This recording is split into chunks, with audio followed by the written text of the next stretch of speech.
Hello there everybody, WhatCulture Wrestling's Adam Clery here. Yes, the NXT guy back again for an exciting video of sorts about AEW. Now yes, you will notice of course that something has changed about my face. Yes, I've got a mustache, let's just move on.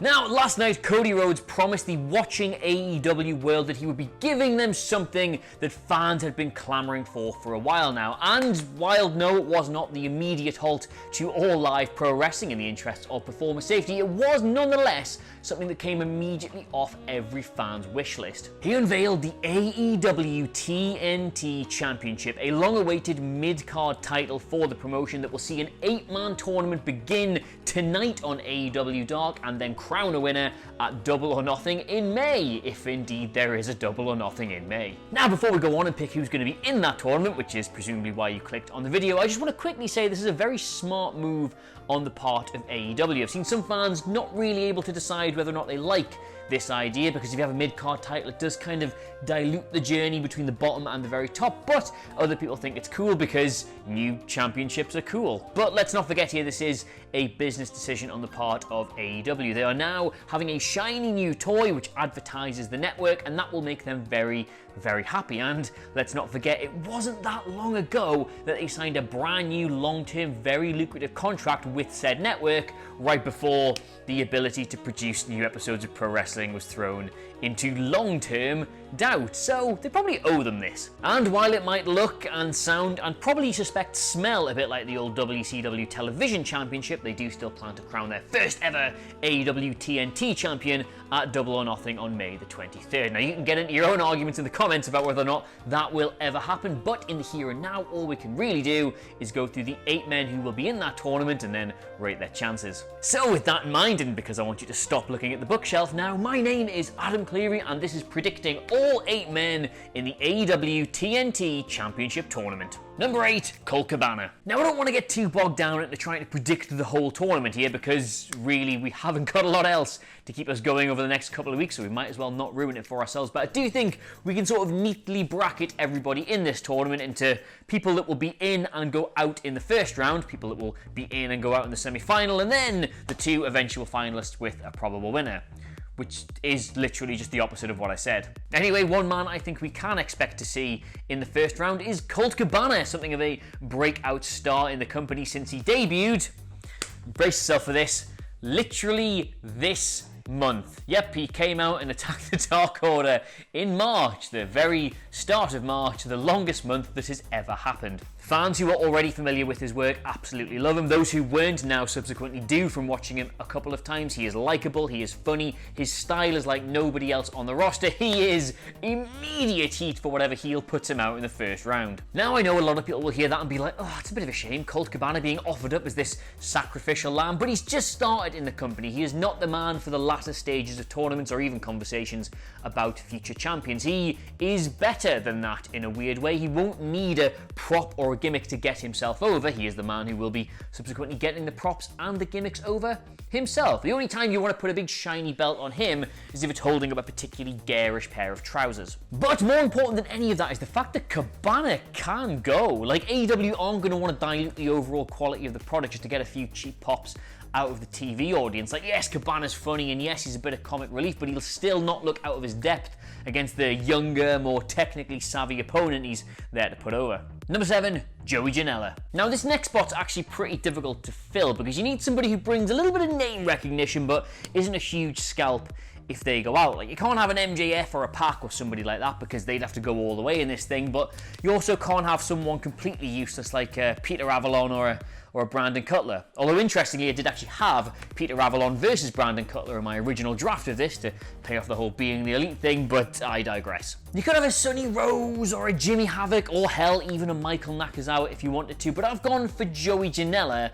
because I think Joey Janella is really good. Yeah, alright, he's not really been on TV all that much, and yeah, alright, he is kind of doing more stuff with GCW, and yeah, alright, he's kind of got this reputation for doing daft gimmick matches, but however, that social distancing match was hilarious, but at the same time, it's Joey Janella, and everybody likes Joey Janella, and Joey Janella's popular, and Joey Janella, when asked, can have incredible regular singles wrestling matches. I also actually kind of think the fact he hasn't been on television all that much lately does sort of work in his favor, because here is the shiny new trinket AEW have. What people will it bring out of the woodwork to try and get a go at it? And if Joey Janella comes back, everyone will be like, oh, it's Joey Janela. Doesn't really fancy AEW at the minute, but hey, I guess this title must carry some prestige with it. Look, right, bottom line here, throw him in the first round, give him 10 or 15 minutes with somebody else who's actually quite good, and watch the sparks fly, watch the magic happen, and watch whoever he puts over go into the next round with a little bit more stock in their cube.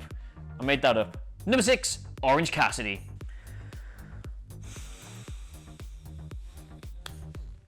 Just think, he'd be good, Orange Cassidy, wouldn't he? People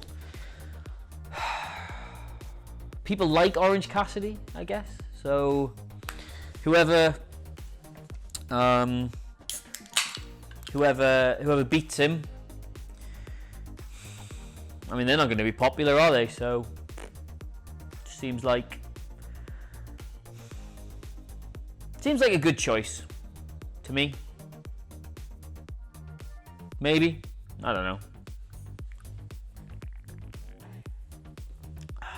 Orange Cassidy. Number 5, Shawn Spears. Just a slight side point here for a second, right? When AEW gets their women's division in order, which it looks like they're going to do sooner rather than later, then the only glaring failure from their first year on television is going to be Shawn Spears. Like, the guy left WWE with the same wave of hype, with the same sense of being wasted by a company who literally wouldn't know an over talent if it somehow managed to get the number 10 to be the most over thing in an entire Royal Rumble. But for just whatever reason, it hasn't clicked for him. Like a headline grabbing, often for the wrong reasons, feud with Cody when he first joined the company was, I mean, that saw him at the top of the card, or at least somewhere near it, but since then he's just tumbled back down it and now finds himself turning his nose up at tag team partners on Dark. But despite all of this, despite all of the shortcomings, he still is Shawn Spears to a lot of people, and to a lot of other people he's still Ty Dillinger, and his name carries more weight than a lot of his contemporaries who are having a more successful time on the roster. He's an incredibly appealing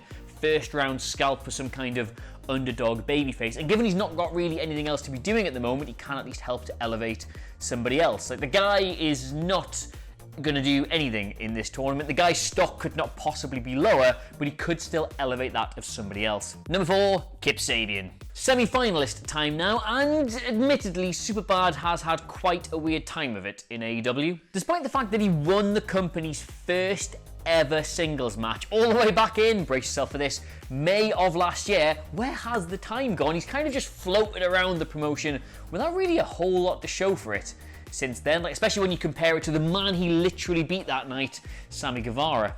But the thing is, he's still the kind of performer who's only ever going to be 1 or 2 big wins away from generating a bit of buzz again. Like, the guy's 27, he's got plenty of miles on the clock, he's experienced, he's charismatic, he's undoubtedly talented, and you suspect the fact he's been a mainstay in AEW for its entire first year means that sooner or later something resembling an interesting push is going to come his way. And you also suspect they've kept his win-loss percentage very respectable as a direct reason for that. You give this man a semi-final match against another young prospect, and you do it before the identity of the other finalist has been revealed, and I guarantee you it will generate the sort of, ooh, this could go either way type of interest that wrestling tournaments absolutely live and die by. Kip Sabian is not going to be AEW's first ever TNT champion, but he's got enough about him that if you give him a big win in that first round, he'll start to entertain the possibility that he could be. And that's the whole point of a tournament. Number 3, Darby Allen. Yes, the man who started out as the perennial dark horse, a lifelong underachiever, is now an undeniable star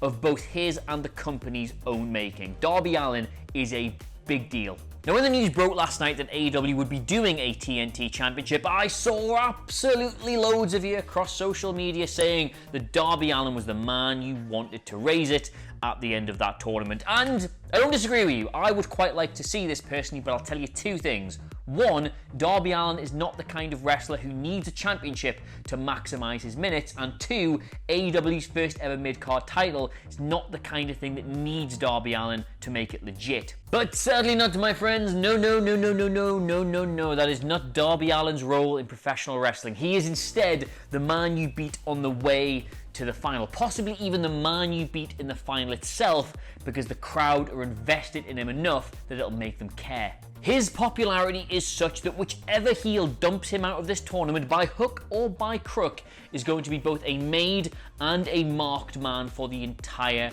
rest of it. Whoever faces them next is going to get super cheered because that's the dickhead that put Darby Allen out of the tournament. Plus, his whole character is about being this natural, likable underdog, so he's never going to be hurt by defeats of this nature. He's pretty much supposed to lose every single match he's in. He will bounce back. Do I want to see Darby Allen in this tournament? Yes, I absolutely do. Do I want to see him go far in this tournament? Yes, I absolutely do. Do I want to see him get a big win in the first round or possibly even the semi-final? Yes, I do. But do I think they should put this belt on him now or indeed ever? Probably not. Number 2, Cody Rhodes. Alright, this tournament needs star power, in my opinion. You've got to remember, right, for a wrestling promotion, a mid-card championship is an absolute nightmare to try and book. Because if you take the whole roster, right, you've got almost half of them are beneath it and it feels like too much too soon. Almost half of them are above it and it feels like a bit of a demotion. And for those ones in the middle, the perfect candidates to be a mid-card champion, well, they're obvious, and nobody wants you to go with the obvious answer. However, right now, and they will never get this chance again, there is no historical lineage. There are no previous champions to be compared to. They can make this belt as big or as small a deal as they want to. And given the people we've got in the tournament so far, it's all very obvious mid-carders, so you need somebody nearer the top to help just drag it up a little bit. And who else brings that requisite level of prestige quite like their most over, their most natural, their most white meat babyface, a man who has main evented, a man who's come within inches of winning the company's top prize. Who else